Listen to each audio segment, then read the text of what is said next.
Bonsoir à toutes et à tous. Bienvenue dans cette édition d'information du lundi 3 novembre 2025. Dans l'actualité ce soir, 4 stations de péage en construction dans le pays. Le projet porté par le ministère des Infrastructures et des Travaux publics est matérialisé par le Fonds d'entretien routier. Les sites de Kindia, Mamon sont déjà identifiés. Et puis la marche vers la souveraineté alimentaire prend un nouvel élan. La Guinée et l'Organisation des Nations Unies pour l'alimentation et l'agriculture ont signé un cadre de programmation pays pour la période 2024 à 2028. Enfin, la Biennale de Guinée Biocop 2025, rendez-vous culturel annoncé du 7 au 15 novembre prochain. L'événement va célébrer le patrimoine culturel dans toute sa diversité. Voilà pour le sommaire, encore une fois. Bonsoir à tous. Tout d'abord, sur le quai du port commercial de la compagnie de Trans-Guinéen, la Guinée entre dans une nouvelle ère. L'arrivée des navires de transbordement automoteur du symbole d'une ambition qui prend corps. Avec cette flotte stratégique, la Guinée change de dimension. Un tournant pour l'économie, un signal pour les partenaires et des horizons clairs pour l'employabilité des jeunes. Fatoumata Kourouma, David Silla. Ce 2 novembre 2025, sur le port de la compagnie du Trans-Guinéen, la Guinée franchit une étape historique. Le pays réceptionne ce jour la première flotte de 23 navires de transbordement automoteur, chacun capable de transporter 12 000 tonnes de minerais de fer. Une infrastructure stratégique essentielle à l'opérationnalisation du méga-projet intégré Simandou et un jalon majeur vers la vision Simandou 2040. Au cœur de cette cérémonie, un message clair. La Guinée change d'échelle. À travers cette flotte moderne, le pays se positionne désormais comme un futur leader du transport et de l'exportation mondiale de minerais de fer.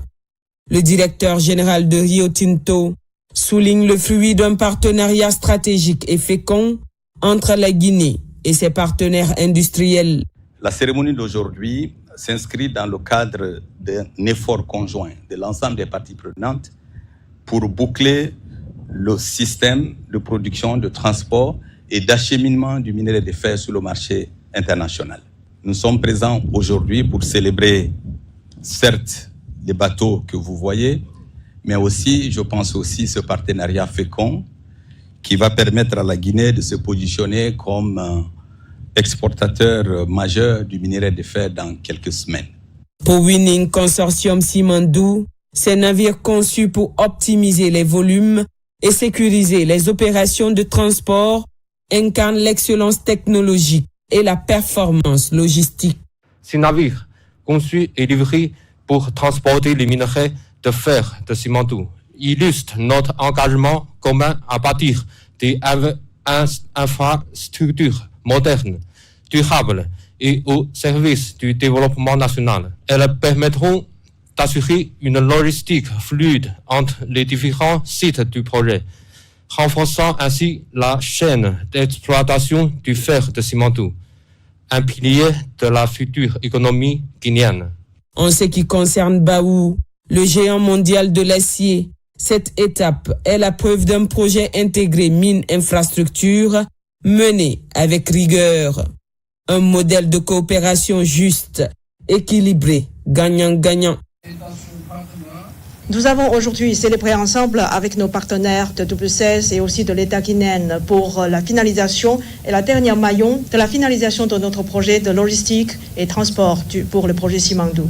Nous souhaitons que cette nouvelle joint venture ait un autre succès. Nous souhaitons que aussi cette nouvelle joint venture nous aide à établir des nouvelles standards internationaux pour ce genre de coopération dans le transport du minerai de fer. Le président du conseil d'administration de la CT a souligné que cette réception illustre la guinéisation prônée par son Excellence, Monsieur le Président de la République, Mamadi Doumbouya. La Guinée maîtrise désormais ses infrastructures, son transport et son avenir industriel. Conformément à la vision du chef de l'État, le président Mamadi Doumbouya, le port de Moribaya n'est pas qu'un port minéralier. Il y a aussi un quai conventionnel où nous avons aujourd'hui décidé d'exposer les navires de transbordement. Conformément aux instructions qu'on a reçues du chef de l'État, il faut s'assurer que toute la chaîne logistique est incluse dans le projet Simandou. Aujourd'hui, c'est une preuve que la guinéisation voulue par le chef de l'État et suivie par le comité stratégique va se concrétiser. Des mines en passant par les rails et le port. Aujourd'hui, nous sommes connectés au marché mondial grâce à cette vision du chef de l'État. Ici, sur le port de la CTG, ce sont des équipements de classe mondiale qui se déploient. 30 lignes de contrôle, 16 km de convoyeurs à bande, 4 cars dumpers, 6 stack reclaimers et 4 shiploaders capables de charger les navires avec une cadence inédite. L'ambition est claire, industrialiser, transformer et maîtriser toute la chaîne logistique minière. Ainsi, le ministre des Mines et de la Géologie, Bouna Sylla, au nom du président du comité stratégique de suivi du projet Simandou, Djiba Diakité, a rappelé avec force que le Simandou, tel que voulu et pensé par le chef de l'État, est désormais en marche. Il a souligné que ce moment est l'accomplissement d'un rêve national, celui porté par nos pères fondateurs, héritiers d'une vision d'indépendance, de transformation et de dignité économique. Le Simandou, tel qu'imaginé, pensé et conçu par son Excellence Monsieur le Président de la République, aujourd'hui, il est fait. Le rêve de millions de Guinéens, depuis nos pères fondateurs, a été réalisé grâce à un homme, à un leadership. Il s'agit de son Excellence Monsieur le Président de la République, Mamadi Doumbouya. C'est un projet qui a 4 composantes. 2 mines, les blocs 1 et 2, opérés par WCS et son partenaire Baou. Les blocs 3 et 4, opérés par Simfer, Rio Tinto et son partenaire Chinalco. Un chemin de fer de 650 km. Nous sommes sortis de l'exportation du minerai brut pour plus de chaînes de valeur dans notre pays à travers la transformation sur place. Le minerai du Simandou sera transformé sur place à travers la construction d'une aciérie de 500 000 tonnes par an ou d'une usine de pellets de 2 millions de tonnes par an qui est pour plus de chaînes de valeur dans notre pays. Ces produits seront utilisés en Guinée, dans notre sous-région, en Afrique et dans le monde. Le projet Simandou, il est à l'instar de l'Empire britannique du 19e siècle. Le soleil ne se couche jamais. Les locomotives sont américaines, les wagons et la construction chinoise, les concasseurs allemands, la signalisation française, bref, avec des partenaires industriels des 5 continents. C'est un projet transformateur. Aujourd'hui, il transforme. Le minerai que vous avez aperçu au mois de septembre dernier dans l'un du président du comité stratégique à Kirouani prouve à suffisance que le minerai du Simandou est prêt à aller sur le marché. Au-delà des navires et des infrastructures, une dimension humaine et économique majeure se dessine. Emploi, formation, contenu local, opportunités nationales et chaînes de valeur nouvelles.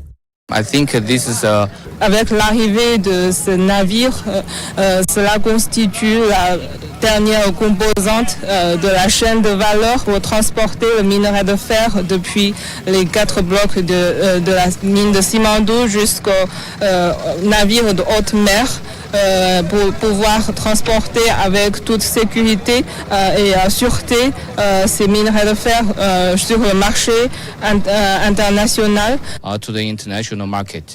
Sur le terrain, les membres du gouvernement présent saluent une avancée structurante.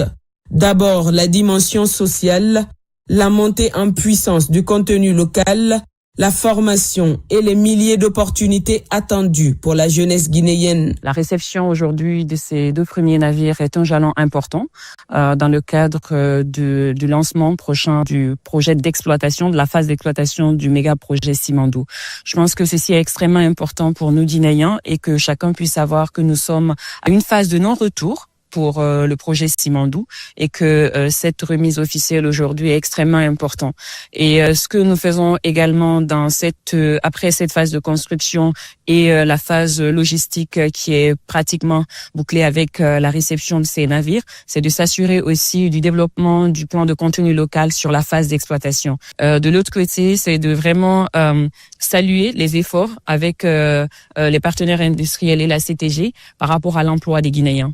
Les Guinéens qui ont été employés et sur toute la chaîne aujourd'hui de la phase de construction, nous avons vu vraiment des postes détenus par des Guinéens et ceci est salutaire. Nous allons œuvrer avec le comité stratégique également afin de nous assurer que pendant la phase d'exploitation, que les petites et moyennes entreprises soient au moins à plus de 51%, ceux qui ont des capitaux guinéens bien sûr, qu'il y ait de l'emploi et également créé tout au long du corridor et surtout qu'il y ait également le transfert de compétences et de technologies. Nous sommes passés d'une vision à un projet qui mobilise des partenaires et un projet qui rassure les partenaires. Il y a eu les signatures de conventions, les signatures de pactes d'actionnariat et ça a permis à tous les partenaires de se mettre au travail. La réception de ces navires, c'est la matérialisation d'une vision. C'est un espoir qui naît, c'est un espoir qui s'est construit quant à la création d'emplois pour des jeunes, parce que ce système de transport maritime va créer énormément d'emplois et ça permet également de confirmer que l'espoir pour la distribution et la redistribution des richesses que ce projet créera aussi se confirme. Et ça, c'est pour le bonheur des Guinéennes et des Guinéens. C'est un moment crucial dans la vie, dans l'opérationnalisation du projet Simandou, rendu effectif grâce à la vision, grâce au leadership du général Mamadi Doumbouya. Pour la construction, la réalisation du port ici à Moribaya et tout ce qui concerne également le transport maritime, cela a fait l'objet d'études d'impact environnemental et social associées à des plans de gestion environnementale et sociale.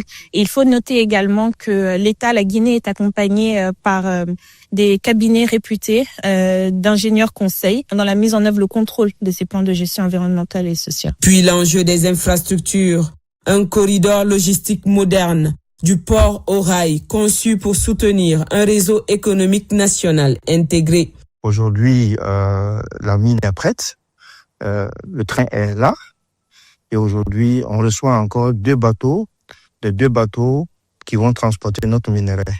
Et ça signifie quoi? Notre minerai va être sur le marché international. Et quand les minerais sont sur le marché international, ça veut dire qu'on aura du cash flow pour financer toutes les activités que nous désirons faire dans notre plan de développement. Moi, en tant que ministre des Infrastructures et des Travaux publics, ça me permettra aussi d'avoir suffisamment les moyens, non seulement pour entretenir nos infrastructures qui existent déjà, nos routes, et construire de nouvelles routes. Cette réception est une confirmation imparable que le programme Simandou est en route et sera lancé le 11 novembre et il ne reculera pas. Dans le secteur agricole, la création donc des infrastructures liées à ce programme permettra de désenclaver les zones de production. Ça permettra aussi de créer des aménagements hydrauliques qui seront vraiment plus productifs pour les agriculteurs. Au-delà de cela, les infrastructures créées par le projet Simandou permettront aussi de faciliter le transport des produits agricoles des zones de production aux zones de commercialisation. Donc, à moindre coût, mais aussi avec plus de rapidité et plus d'efficacité. Cela va réduire les pertes post-récolte, mais nous permettra aussi de tirer profit de ces corridors et des infrastructures en mettant en place des agropoles dans lesquels on aura des zones de production intensive, mais aussi des centres de transformation agricole. C'est une avancée majeure pour nous, parce que vu que l'agriculture, l'agro-industriel, le commerce représentent le pilier 1 de Simandou. Au niveau de tout le corridor, il y aura tout un écosystème commercial qui va se mettre en place. Donc, ces barges viennent pour renforcer le dispositif qui sera mis au niveau du corridor Simandou. Sur le plan économique, c'est l'attractivité du pays qui se renforce, avec des retombées majeures pour la croissance et la monnaie nationale. C'est une avancée majeure qui va transformer la vie de ce projet et qui va permettre l'accès de la population à une connexion de premier rôle. C'est des infrastructures de connectivité. Et ces infrastructures de connectivité lient la Guinée au reste du monde. Et qui dit liaison de la Guinée au reste du monde, dit ce que nous appelons un pays ouvert, un pays compétitif et un pays qui tire parti de tous les avantages liés aux transactions économiques internationales. C'est tout bénéfice pour l'ensemble du pays, pour l'ensemble des citoyens de la Guinée, de Conakry jusqu'à Zéro Corée. Simandou est un projet intégrateur, est un projet d'espoir, est un projet qui sort de la Guinée des ténèbres de la misère. C'est pour ça qu'on l'a adossé à un projet de développement national que nous appelons Simandou Vision 2040. L'utilisation des mines à un plan de développement pour éviter justement de gaspiller les revenus qu'on va tirer. Petit à petit, et je dirais même à grands pas, toutes les pièces du grand puzzle que constitue le projet Simandou sont en train de se mettre en place. Ça, ce sont les dernières pièces du puzzle. On a inauguré les rails, les trains, et aujourd'hui, c'est les bateaux qui vont transporter le minerai. Dans d'autres contrats miniers, les pays n'ont pas droit sur ces bateaux, mais comme le projet Simandou est spécifique en matière de préservation des intérêts de la République de Guinée, la Guinée a sa part dans toutes les composantes. C'est quelque chose qui me réjouit beaucoup, et savoir que toutes ces pièces-là vont rapporter une à une des ressources importantes pour les caisses de l'État. Sur le plan de la coopération et de la diplomatie active, la nouvelle dynamique s'est affirmée avec force à la tribune des Nations Unies, portée par la vision du chef de l'État, qui a exprimé sa volonté de partenariat respectueux, équitable et gagnant-gagnant. C'est la première fois au monde que, en Afrique surtout, que toutes les puissances financières, économiques, diplomatiques se retrouvent là autour d'un grand projet, et au lieu de se bagarrer, passez-moi l'expression, se donnent la main pour appliquer une vision, la vision du président Mamadi Doumbouya. Mais cela vient aussi du discours diplomatique qu'il a tenu à la tribune des Nations Unies, quand il a dit « Nous ne sommes ni pro ni anti quelqu'un, nous sommes simplement pro-guinéens, pro-africains ». C'est cela.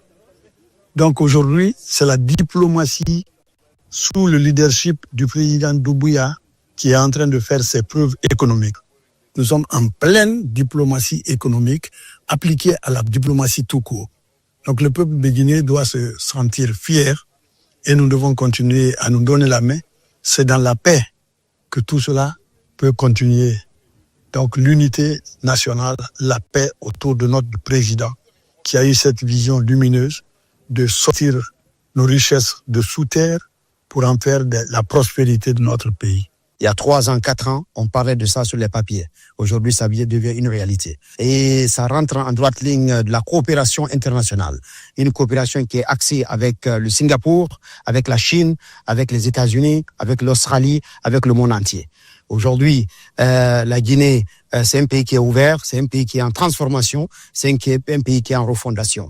Donc, on est vraiment content de cela aujourd'hui. Et ce qu'on nous a expliqué, les ingénieurs, c'est de former les jeunes ingénieurs dans le cadre de Simandou Academy, parce que ces trains vont être conduits par les Guinéens et vont être maintenus par les Guinéens. Aujourd'hui, tout est réuni pour l'activation du programme Simandou 2040. Le minerai sera transformé ici, en Guinée. C'est une révolution industrielle, écologique et souveraine. C'est en ces termes que s'est exprimé le ministre secrétaire général de la présidence, le général Amara Kamara. C'est la matérialisation concrète, effectivement, de ce qui avait été annoncé depuis les premiers jours quand nous avons signé les premiers documents de ce projet sous le leadership du chef de l'État. Toutes les conditions sont regroupées aujourd'hui pour le lancement dans les prochains jours du projet. Et la dernière étape va rester la construction de la scierie, pour laquelle les études de faisabilité devraient être déposées 2 années exactement après la date de commercialisation. Ça veut dire que ça aussi, ça vient à grands pas. Simandou complètement dérisqué, comme c'est souvent dit. Mais l'important aussi, c'est de rappeler que dès le premier jour d'exploitation, les rails, les ports, même ces bateaux-là sont aussi la propriété de la Guinée. C'est ce qui est l'innovation dans ce projet-là. En tout cas, nous voulons encore une fois, derrière cette réception, saluer le leadership du chef de l'État, mais aussi la constance du président du comité stratégique qui a pu mettre toutes les parties ensemble pour parvenir aux résultats que nous voyons aujourd'hui. Quand la vision rencontre la discipline et l'ambition nationale, les continents s'alignent. Avec le Simandou, la Guinée ne suit plus le mouvement, elle le crée. Ainsi, elle forge son avenir, construit son influence et affirme sa place sur la carte minière, industrielle et stratégique du monde. Et puis, la Cour suprême de la République de Guinée porte à la connaissance du public en application des dispositions de l'article 46 de la Constitution et de l'article 46 de la loi organique L 2025-026 CNT du 27 septembre 2025 portant code électoral. Le premier président de la Cour suprême a pris l'ordonnance numéro 017 PPCS 2025 du 24 octobre 2025 instituant un collège multidisciplinaire de médecins assermentés placé sous l'autorité de la Cour suprême. Ce collège est chargé de procéder à l'examen médical, à la certification de l'aptitude physique et mentale des candidats de l'élection présidentielle du 28 décembre 2025. À cet effet, la Cour suprême informe l'ensemble des autorités concernées, les partenaires institutionnels ainsi que le public qu'une cérémonie officielle d'installation du Collège des médecins assermentés se tiendra le mardi 4 novembre 2025 à 9h précise au siège de la Cour suprême. La cérémonie sera présidée par M. Yaya Boiro, président de la première chambre civile, commerciale et sociale de la Cour suprême, assurant l'intérim du premier président.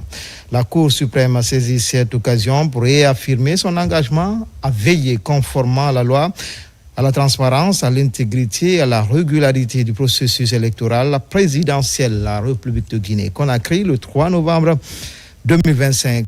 Le président par intérim, Yaya Boiro.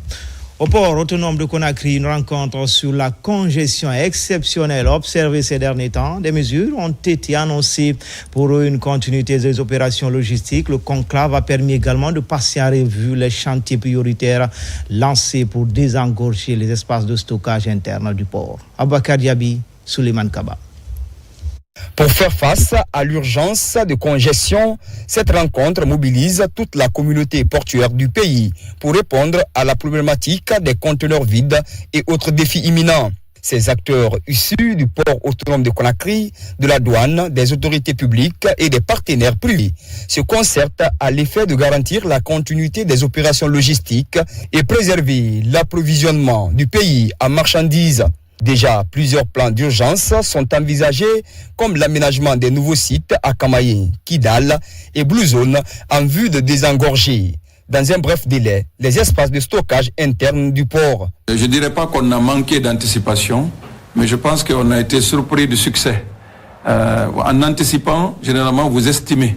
Vous faites des estimations, vous comparez les années précédentes, vous dites qu'il y a une augmentation entre 21 et 22, 22 et 23, 23 et 24, vous faites une moyenne, vous regardez les tendances, vous faites une augmentation.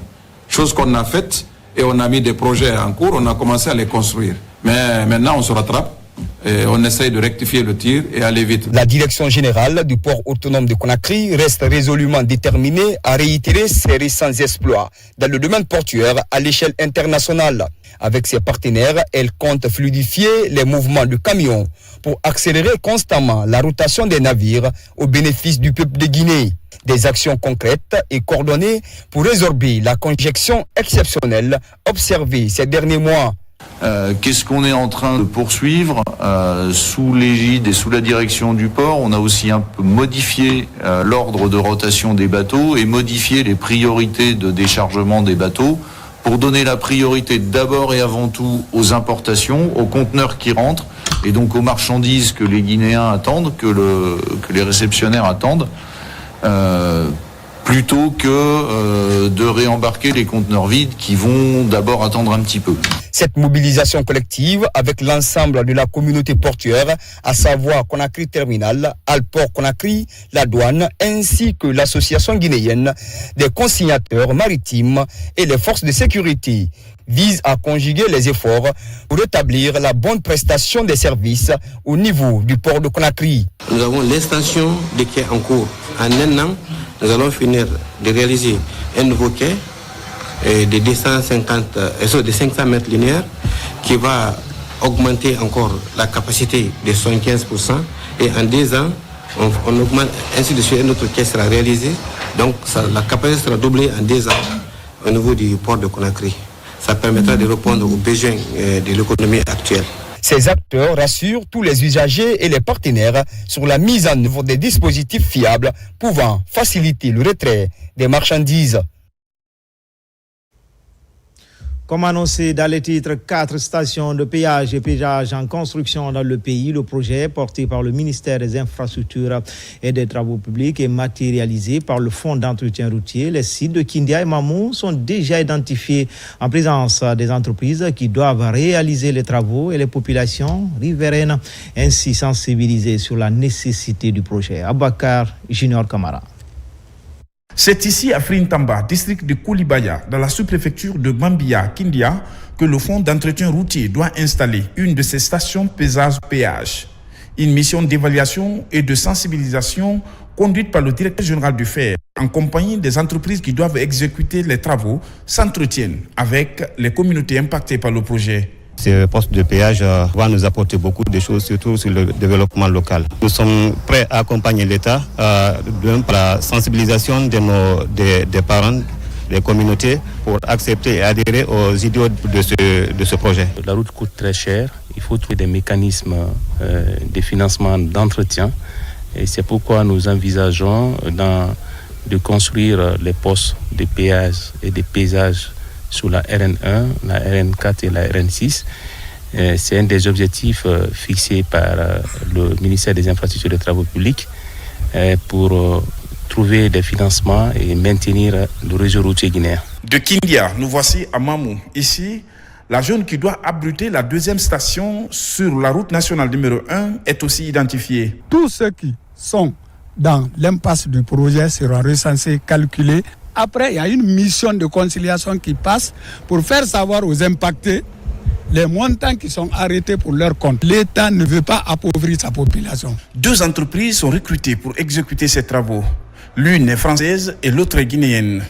Elles s'engagent à respecter le délai contractuel et réaliser des ouvrages de qualité. C'est les systèmes les plus modernes qui puissent exister, des systèmes à base de télépéage qui acceptent tous les moyens de paiement, qui classifient automatiquement les véhicules et qui donnent effectivement des chiffres comptables de recettes tout à fait précis, sans jamais d'erreur. C'est quelque chose qui va apporter énormément au pays pour l'entretien des routes. Et donc l'entreprise Metal Plus assure la part de contenu local et est pleinement mobilisée pour réaliser un travail de très grande qualité. Ce méga projet a un double enjeu: rentabiliser les infrastructures routières pour leur entretien, mais aussi sécuriser les routes à travers le contrôle des poids. La marche vers la souveraineté alimentaire prend un nouvel élan. La Guinée et l'Organisation des Nations Unies pour l'alimentation et l'agriculture ont signé un cadre de programmation pays pour la période 2024-2028 avec à la clé un montant estimé à plus de 34 millions de dollars américains. Mamadou Saliouba, Youssouf Kamara. Derrière cette série de signatures se cache une volonté ferme de transformer en profondeur le secteur agricole guinéen.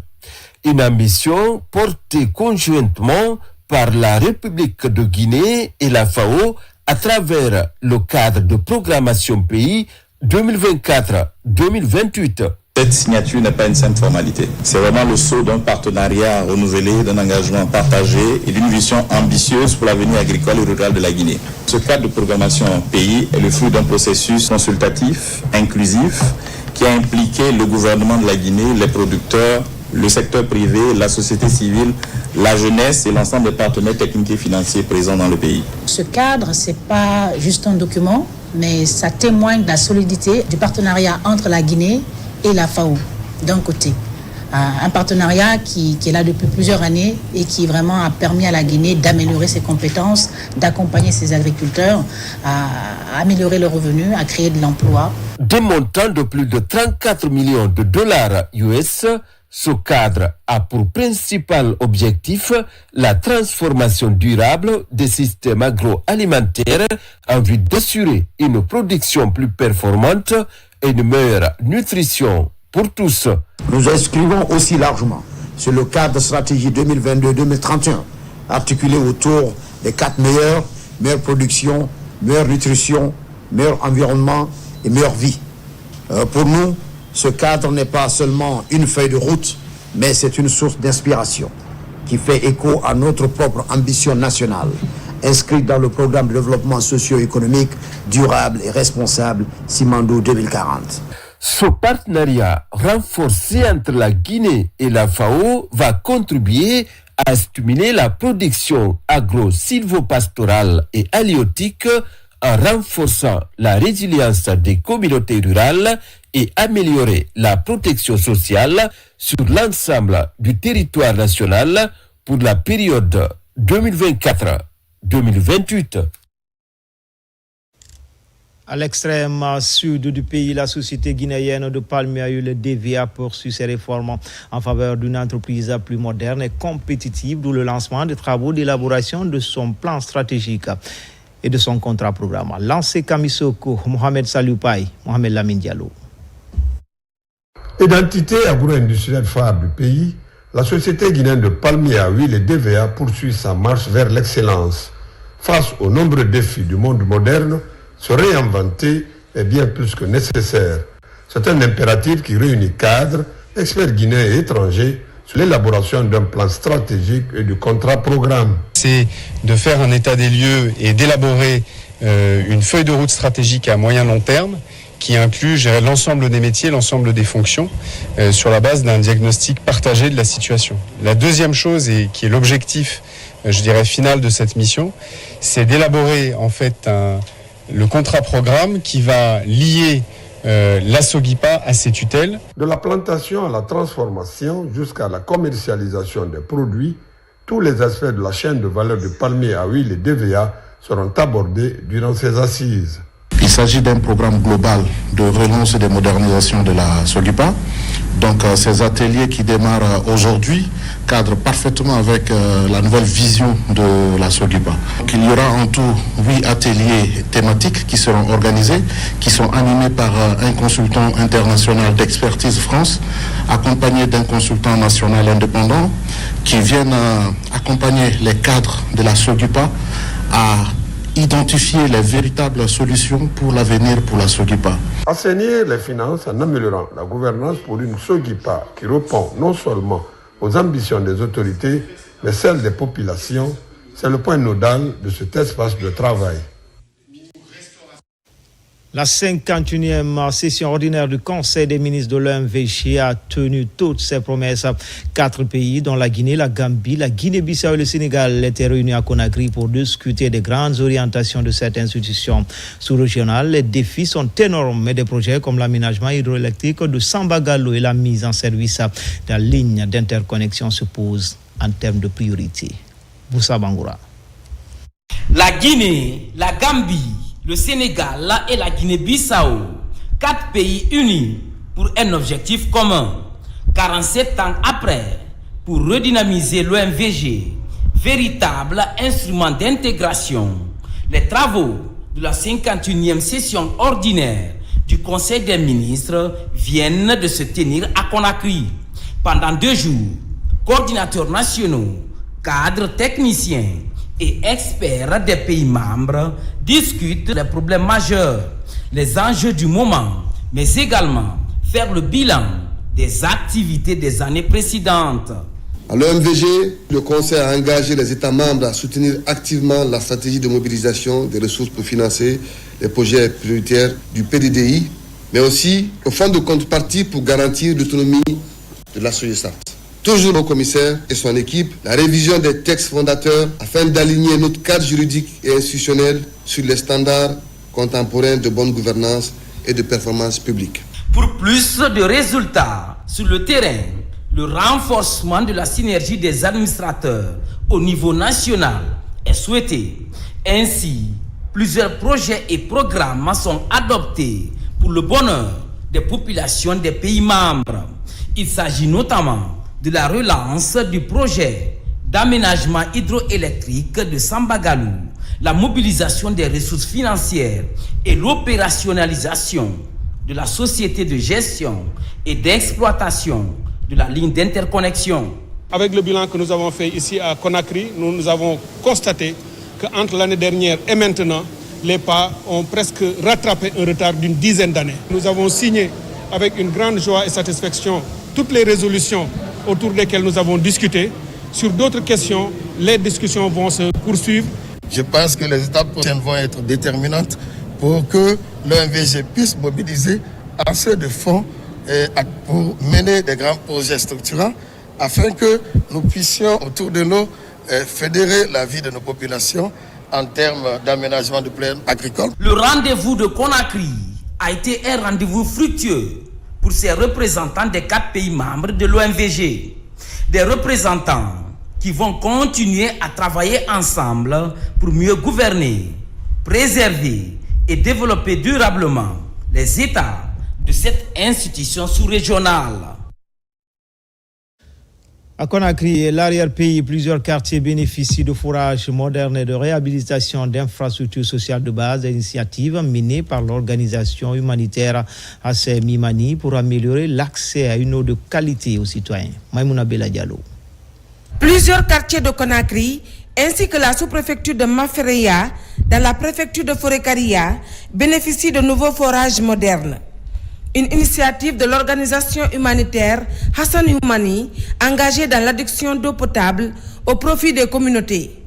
Objectif, contribuer au développement local et à l'amélioration des conditions de vie des populations. On a pu faire, alhamdoulilah, une dizaine de forages avec l'association Hassan Humani. Donc je tenais à remercier tous les donateurs qui ont participé de près ou de loin, qui nous ont fait confiance. Et on aimerait revenir en 2026. Notre communauté, c'est une communauté en majorité vulnérable. On a beaucoup de femmes que des hommes. On a aussi des enfants. D'autres enfants, parmi ces enfants-là, ont des handicaps. Donc, pour toutes ces raisons, quand on a quelqu'un devant nous, nous le prions de bien vouloir continuer de nous aider.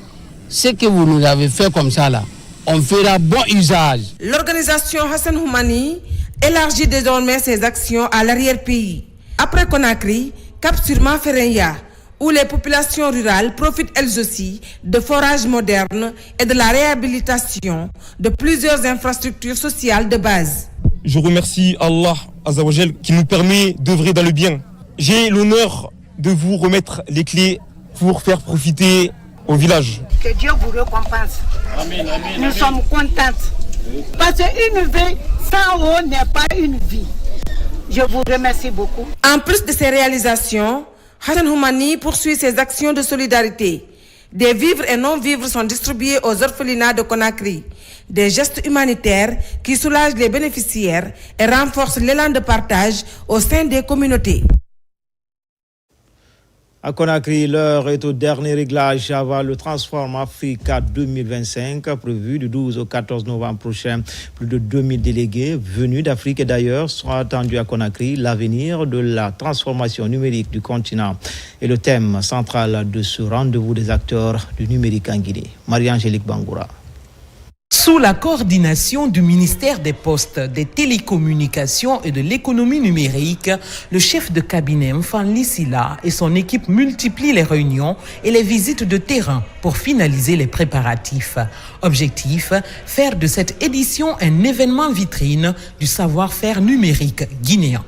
On veut utiliser aujourd'hui le secteur du numérique comme un socle pour accélérer le développement des différents secteurs identifiés dans le programme Simandou 2040. On se prépare à présenter cette feuille de route aux investisseurs, aux décideurs et à tout l'écosystème du numérique sur le continent, mais aussi d'ailleurs. Nous avons aussi des projets structurants dans le domaine des infrastructures, la construction d'un data center national qui a été inauguré il y a à peine un mois les études que nous sommes en train de mener pour faire atterrir un second câble sous-marin en République de Guinée et d'autres projets structurants comme le projet de Technopole que nous voulons mettre en place. Notre démarche aujourd'hui, c'est vraiment de faire en sorte qu'on ait un sommet éco-responsable, inclusif, avec une forte empreinte technologique.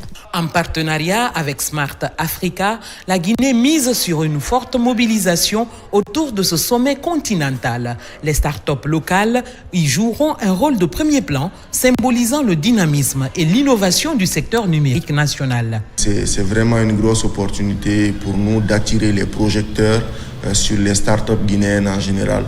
Donc nous espérons en termes d'attente pouvoir accroître la visibilité de nos startups pour les investisseurs potentiels. Au centre émetteur, site principal du sommet, les travaux d'aménagement s'accélèrent. La ministre Rose Pola a visité cet espace qui se transforme progressivement en un village numérique. Avec le Transform Africa Summit, la Guinée entend affirmer sa place parmi les nouvelles locomotives du numérique africain.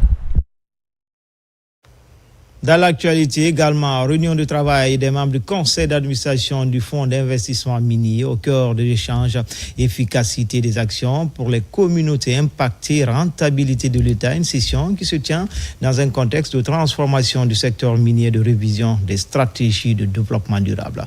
Saint-Martin Fancinadounou. Le fonds d'investissement minier est un véritable outil de gestion durable des ressources naturelles, avec pour mandat de gérer et de valoriser les ressources minières, d'examiner les investissements et de promouvoir le financement des projets miniers, ainsi que de participer aux négociations des conventions minières. Son conseil d'administration vient de tenir sa 7e réunion. Il a été question au cours de cette réunion de faire l'évaluation des progrès accomplis en termes de mobilisation des revenus, des recettes, et en termes d'exécution des dépenses. En fait, le fonds d'investissement minier assure la gestion du budget d'affectation spéciale du ministère des Mines. Donc, tout ce qui est dépenses d'investissement du ministère des Mines passe par le fonds d'investissement minier.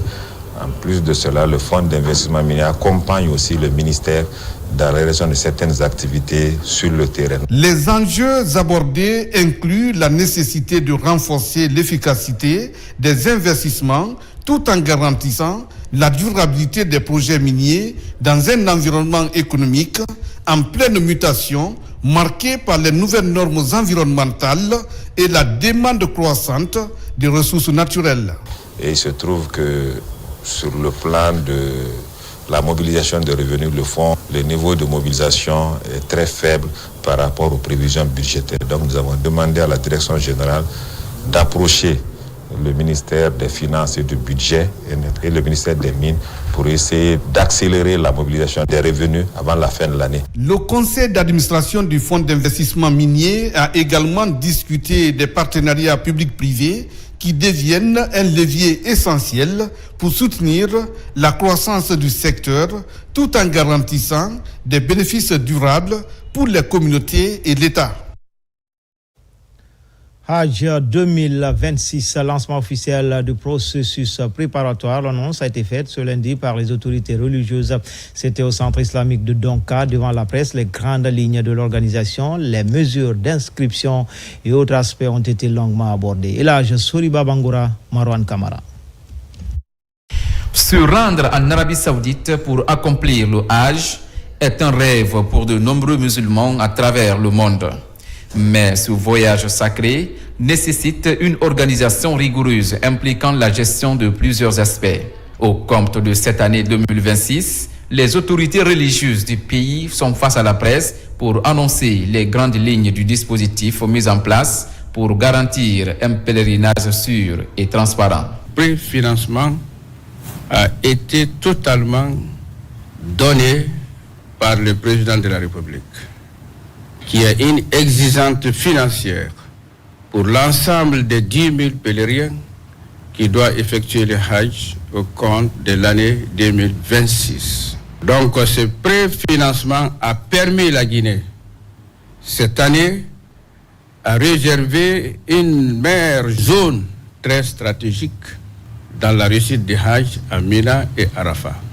la prise en charge entière de tous nos compatriotes qui ont eu difficulté d'effectuer le Hajj 2025. À travers cette conférence de presse, le compte à rebours pour le Hajj 2026 est officiellement lancé en Guinée. Les candidats au Hajj sont donc invités à suivre attentivement les informations officielles pour éviter les pratiques frauduleuses et désinformations. Le prix officiel pour le Hajj 2026 est fixé à 58 325 000 francs guinéens pour le Hajj 2026. Cette année, des dispositions sont prises. Quiconque verse de l'argent à un tiers, quiconque passe par une agence, l'agence dont on vous parlera tout à l'heure, qui n'est pas reconnue, ça, ce n'est pas nous, mais la personne aura affaire à la direction de la police judiciaire et à la justice. Il s'agit de l'agence Teiba. Ensuite, vous avez le groupe CAV Voyage.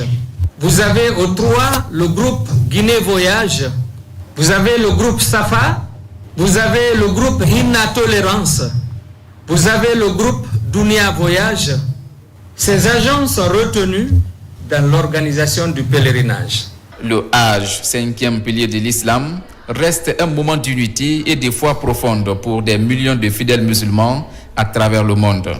Rendez-vous est donc pris pour 2026 sous le signe de la réussite et de la dévotion. À présent, parlons de la transparence climatique avec le lancement d'un projet permettant désormais au pays de voir avec plus de clarté l'évolution et la mise en œuvre des projets d'adaptation et d'atténuation du pays dans le domaine du changement climatique. Mamadou Alpha Baldé.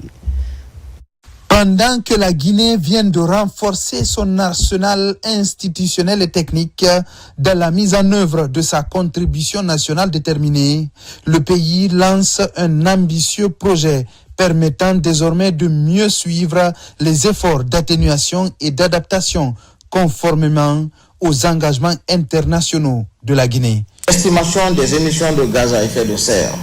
Le renforcement du suivi de la mise en œuvre de notre contribution nationale déterminée, l'optimisation de la communication sur nos progrès, tant au plan national qu'international.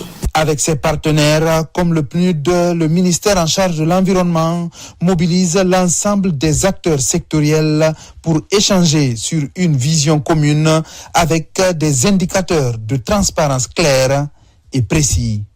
Le projet que nous lançons aujourd'hui représente une réponse concrète aux dispositions de l'article 13 de l'accord de Paris, en alignant les efforts nationaux et sur le cadre pour la transparence renforcée.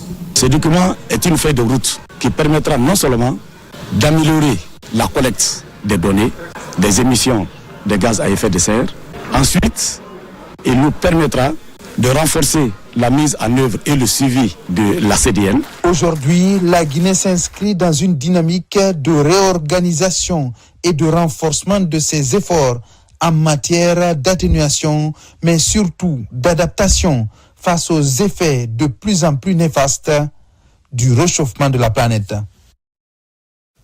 À l'approche des élections présidentielles, la Maison du Savoir pour l'Humanité prône la cohésion sociale, le vivre ensemble. Des panels sont organisés pour interpeller les consciences sur l'importance de la paix et la quiétude sociale en cette période sensible. Mohamed Chérif Kamara, Abdul Karif Akid. C'est le rendez-vous de la paix et de la cohésion sociale pour la Maison du Savoir pour l'Humanité avant le scrutin présidentiel. Cette ONG se veut une plateforme d'échange et de partage d'expériences, tout comme une école pour promouvoir le leadership et l'entrepreneuriat jeune. Aucune activité ne peut marcher s'il n'y a pas la paix. C'est une activité et une nécessité vitale pour pouvoir vivre. Inciter à la conscience collective, que chacun puisse comprendre qu'il n'y a pas une chose nécessaire à chercher que la paix. Et que certainement ce que nous initions aujourd'hui peuvent inspirer d'autres aussi à se mettre dans la danse pour promouvoir la paix dans notre pays. Des cadres de l'administration et de la société civile, mais aussi des acteurs politiques ont pris une part active aux différents panels pour débattre sur les valeurs humaines et vertus de la vie en communauté. La retenue et la lucidité pour une Guinée apaisée ont été vivement recommandées. En tant qu'ancien fonctionnaire des Nations Unies qui a travaillé dans les missions de paix dans beaucoup de pays, en Afrique, en Asie et puis dans le Moyen-Orient. Et je pense que la paix elle est essentielle, la construction de la paix elle est essentielle pour un développement socio-économique durable, parce que c'est vraiment le plancher sur lequel on peut construire tous les piliers de développement. Je l'ai dit et je le répète, c'est dans déjà l'esprit des hommes que naît la guerre.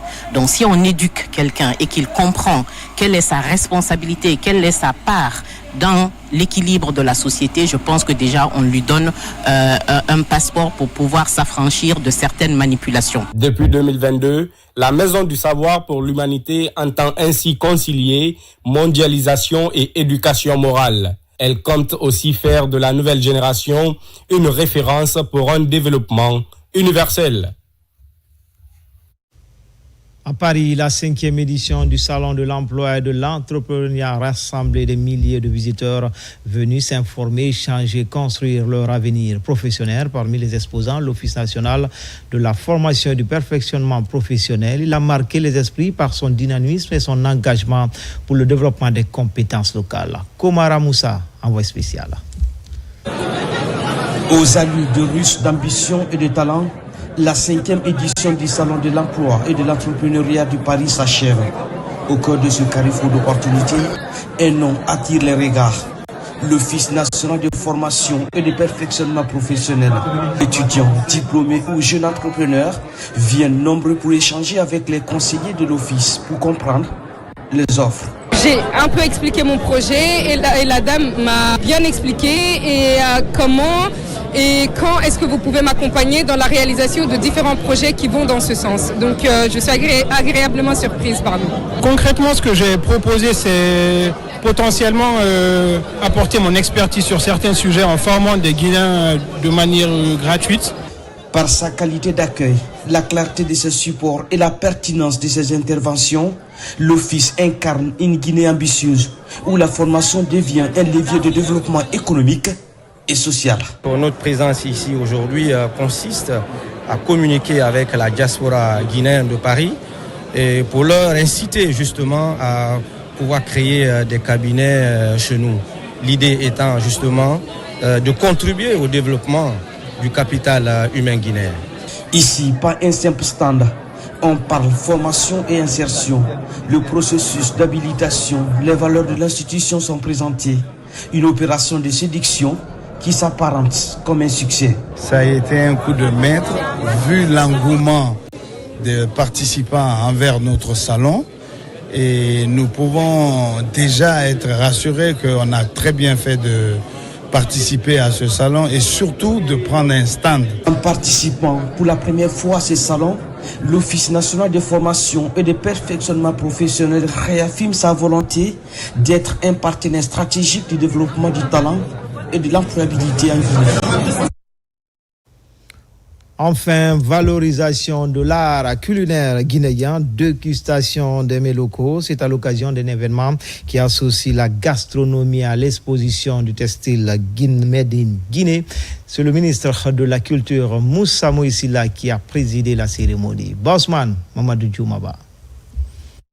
C'est la 4e édition du Salon de la teinture et du textile, couplée avec la 3e édition de la fête de la gastronomie guinéenne à travers le concept La Guinée Kouri, organisé par l'ONG Culture et Fierté guinéenne. Dans un premier temps, il s'agit des expositions des tissus Made in Guinée, de tissage, défilés et prestations artistiques. Alors que nous célébrons notre 4e édition du SATEC et notre 3e édition de la fête de la gastronomie guinéenne, je tiens à exprimer ma profonde gratitude à mes collaborateurs, ces véritables guerriers de la culture guinéenne. Ce sont des patriotes qui agissent avec passion et détermination pour le rayonnement de notre culture sans rien demander en retour. La 2e étape est consacrée à la dégustation de l'art culinaire guinéen composé de mets succulents. Un véritable rendez-vous des gourmets. La Guinée possède un patrimoine culturel d'une valeur inestimable. Du Lépi au Ngara, en passant par le Kendélé, la forêt sacrée, le damier, autant de textiles qui témoignent du génie créateur de nos artisans, du Konkoué Tourebeli au Maraboulaye, du Tombo, au Bourare, tout cela prouve à suffisance la richesse de la Guinée dans toute sa diversité. Ce salon que nous ouvrons aujourd'hui se veut une plateforme de rencontres, d'échanges fructueux, de découvertes enrichissantes et d'opportunités entre artisans créateurs, entrepreneurs, promoteurs, institutions et partenaires techniques et financiers. Cet événement est une occasion de mettre en valeur l'identité guinéenne à travers notre accoutrement et notre cuisine qui constitue un véritable branding national. Et c'est ainsi que se termine ce journal. L'actualité se poursuit sur le www.rtgguinée.info. À bientôt pour d'autres actualités sur la Guinée, notre paradis terre de richesse et d'innovation, Inch'Allah.